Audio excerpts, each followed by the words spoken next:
ಇದು ನಮ್ಮಲ್ಲಿ ಏನಾಗಿದೆ ಅಂತಂದರೆ ಪ್ರತಿ ಚುನಾವಣೆಗಳಲ್ಲೂ ರಾಜಕಾರಣ ಯಾವನು ಗೆಲ್ತಾನೆ ಅವನು ದುಡ್ಡಿರು ಅವನು ಕೊಡಿ, ಮತ್ತು ಅವ್ನು ಮಾಡಬಾರ್ದು ಅನಾಚಾರ ಮಾಡಿದ್ರೂ ಅವನಿಗೆ, ಮತ್ತು ಕುಟುಂಬ, ನಾನು ಮಂತ್ರಿ ನನ್ನ ಮಗನ ಕೊಡಿ, ನಾನು MLA ನನ್ನ ಹೆಂಡ್ತಿ ಕೊಡಿ, ಎಲ್ಲ ಬರೀ ಕುಟುಂಬ ರಾಜಕಾರಣ ಆಯಿತು. ಅವ್ರು ಗೆಲ್ತಾರೆ ಅವರಿರ್ತಾರೆ ಅಂಥೇಳಿ ಯಾವುದ್ರ ಬಗ್ಗೆ ಸುಮಾರು ಒಂದು 25 ವರ್ಷದಿಂದ ಈಚೆಗೆ 30 ವರ್ಷದಿಂದ ಈಚೆಗೆ ಇಡೀ ದೇಶ ಮತ್ತು ರಾಜ್ಯ ಚುನಾವಣಾ ವ್ಯವಸ್ಥೆಯಲ್ಲಿ ಹಾಳಾಗೋಗಿದೆ.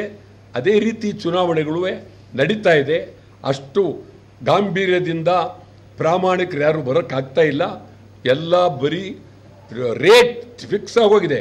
ಅಸೆಂಬ್ಲಿ ಮಿನಿಮಮ್ ಇಷ್ಟು, ಮ್ಯಾಕ್ಸಿಮಮ್ ಇಷ್ಟು, ಪ್ರತಿಯೊಂದು ನಾಶದೋಗಿದೆ. ಅದನ್ನು ಸರಿಪಡಿಸಬೇಕಾದಂಥ ದಾರಿ ನಿಮ್ಮ ಕೈಲಿದೆ. ನೀವು ಮಾರುತಿ ಮರಡಿ ನಾರಿ ಸುವರ್ಣ ಕುರಿ ಸಾಕಿ ವರ್ಷಕ್ಕೆ 30 ಲಕ್ಷ ಲಾಭ ಗಳಿಸ್ತಿದ್ದಾರೆ. ನೀವು ಕೂಡ ಅವರಿಂದ ಕಲಿಬೇಕಾ? ಅವ್ರ ಜೊತೆ ವಿಡಿಯೋ ಕಾಲ್ ನಲ್ಲಿ ಮಾತಾಡಬೇಕಾ? ಈಗಲೇ ಫ್ರೀಡಮ್ ಆಪ್ ಡೌನ್ಲೋಡ್ ಮಾಡಿ. ನಿಮ್ಮ ಯಾವ ರೀತಿ ದಿಕ್ಕು ಕೊಡ್ತಿರೋ ಗೊತ್ತಿಲ್ಲ, ನಿಮ್ಮ ಕೈಲಿದೆ. ಮತ್ತು ಏನೇ ಶಿಕ್ಷಕರ ಕೈಲೂ ಇದೆ, ಅವರು ಆ ಸ್ಥಾನದಲ್ಲಿದ್ದಾರೆ. ನೀವು ಮಾಧ್ಯಮದವರು ನೀವು ಎಲ್ಲ ಚಿಂತನೆ ಮಾಡಿ ನಿಂತರೆ ಅದಕ್ಕೊಂದು ರೂಪ ಬರುತ್ತೆ, ಎಲ್ಲ ಸೊರಗುತ್ತೆ ದೇಶದಲ್ಲಿ. ಇವತ್ತು ಪರಿಸ್ಥಿತಿ ಅಷ್ಟು ಹದಗೆಟ್ಟಿದೆ. ಆದ್ದರಿಂದ ಇದು ಇದ್ರ ಬಗ್ಗೆ ಏನು ನಿರ್ಣಯ ಹೇಳಬೇಕು ಅನ್ನೋದೇ ಒಂದು ದೊಡ್ಡ ಸಮಸ್ಯೆ ಆಗಿದೆ.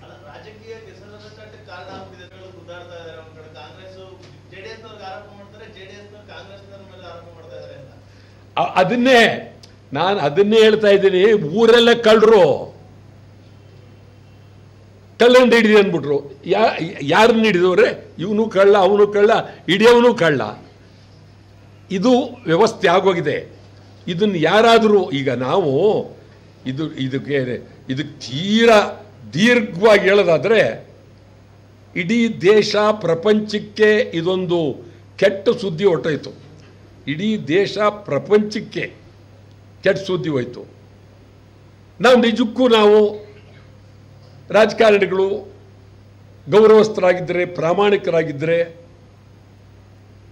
ಇಡೀ ಹೋಲ್ ಕರ್ನಾಟಕ ಪಾರ್ಲಿಮೆಂಟ್ ಮೆಂಬರ್ಗಳು, ಸರ್ಕಾರ, MLA, ವಿರೋಧ ಪಕ್ಷ ಎಲ್ಲರೂ ರಿಸೈನ್ ಮಾಡಬೇಕಾಗಿತ್ತು. ಎಲ್ಲರೂ. ನಾವು ನಮ್ಮ ರಾಜ್ಯಕ್ಕೆ ಇವತ್ತು ಈ ಪರಿಸ್ಥಿತಿ ಆಗಿದೆ, ಇದಕ್ಕೆ ಹೊಣೆ ಯಾರು ಅಂತ ಹೇಳಿ ನಾವು ಇದಕ್ಕೆ ಪ್ರಾಯಶ್ಚಿತ್ತ ಅಂತ ಮಾಡಿದರೆ ಅದಕ್ಕೊಂದು ರೂಪ ಬರ್ತಿತ್ತು. ಯಾರು ಮಾಡ್ತಾರೆ, ಯಾರಿಗೆ ಹೇಳ್ತೀರಿ, ಯಾರ ಮುಂದೆ ನಡೀತದೆ? ಇದು ಥರ ಆಗೋಗಿದೆ.